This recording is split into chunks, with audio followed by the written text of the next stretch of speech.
आदाब, मेरा नाम डॉक्टर सुवर्चला है। मैं जीवा फर्टिलिटी सेंटर्स में साइंटिफिक डायरेक्टर हूँ। अक्सर जब हम आईवीएफ करते हैं और जब फ्रोजन एम्ब्रियो गर्भ में डालते हैं, पेशेंट्स पूछते हैं क्या ये बच्चे हेल्दी होते हैं। हाँ, ये बच्चे जो फ्रोजन एम्ब्रियोज से पैदा होते हैं बिल्कुल हेल्दी होते हैं, उतने हेल्दी होते हैं जितने फ्रेश एम्ब्रियोज से बच्चे पैदा होते हैं। ये जो फ्रीजिंग ऑफ एम्ब्रियोज है इसे क्रायोप्रिजर्वेशन कहा जाता है और ये बहुत सालों से चलता हुआ प्रोसीजर है जो असिस्टेड रिप्रोडक्टिव टेक्नोलॉजीज में किया जाता है, जैसे कि आईवीएफ हो गया, इक्सी हो गया। इसके बाद जब एक्स्ट्रा एम्ब्रियोज आते हैं तो उन्हें फ्रीज किया जाता है। रिसर्च ये कहता है और क्लिनिकल एक्सपीरियंस भी ये कहता है कि फ्रीजिंग और थॉइंग यानी उसे फिर से निकालना, फ्रीजिंग से निकालना, एम्ब्रियोज जब हम फ्रीज और थॉ करते हैं उससे कोई असर नहीं पड़ता ओवरऑल हेल्थ या डेवलपमेंट में बच्चे के। क्रायो प्रिजर्वेशन एक बहुत केयरफुली किया हुआ कूलिंग है प्रोसेस जो एम्ब्रियोज पे किया जाता है, बहुत लो टेम्परेचर में किया जाता है और उसे स्टोर किया जाता है स्पेशलाइज्ड इक्विपमेंट में, जिसे क्रायोप्रिजर्वेशन टैंक्स या फ्रीजर्स कहते हैं। इस प्रोसीजर की वजह से जो एम्ब्रियोज हैं बहुत अच्छी तरह से फ्रीज होते हैं और उनका वायबिलिटी भी यानी कि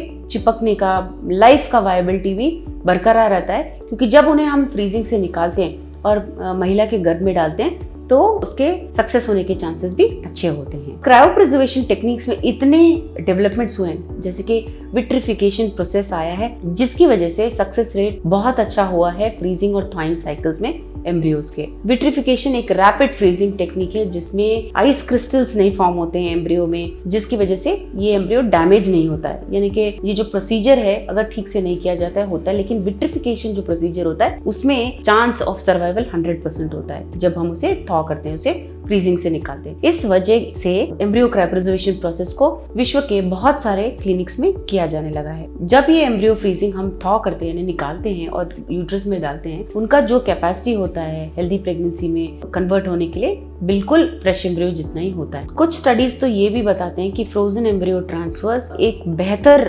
प्रोसीजर है क्योंकि इससे सक्सेस रेट ज्यादा होता है और कॉम्प्लिकेशंस होने के रिस्क कम होते हैं, जैसे कि प्री टर्म बर्थ यानी 9 महीने के पहले ही डिलीवरी हो जाना। ये जानना जरूरी है कि बेबी का जो हेल्थ है वो बहुत सारे फैक्टर्स पे आधारित होता है, फ्रीजिंग थॉइंग ही नहीं, बहुत सारे फैक्टर्स पे, जैसे कि जेनेटिक्स क्या है वो एम्ब्रियो के, ओवरऑल हेल्थ क्या है पेरेंट्स का, गर्भ के दौरान कितना ख्याल रखा। फर्टिलिटी क्लिनिक्स हमेशा स्ट्रिक्ट प्रोटोकॉल्स और गाइडलाइंस फॉलो करते हैं जिसकी वजह से आपके जो एम्ब्रियोज फ्रीज किए जाते हैं बहुत सेफ होते हैं और जब वो गर्भ में डाले जाते हैं उनका सक्सेस रेट अच्छा होता है। फ्रोजन एम्ब्रियो ट्रांसफर्स के बारे में अगर आप और जानकारी चाहते हैं अवश्य जीवा फर्टिलिटी सेंटर्स आइए। धन्यवाद। हमने इस वीडियो बनाने के लिए बहुत मुशक्कत की है, मेहरबानी करके हमें लाइक और सब्सक्राइब जरूर कीजिएगा। शुक्रिया।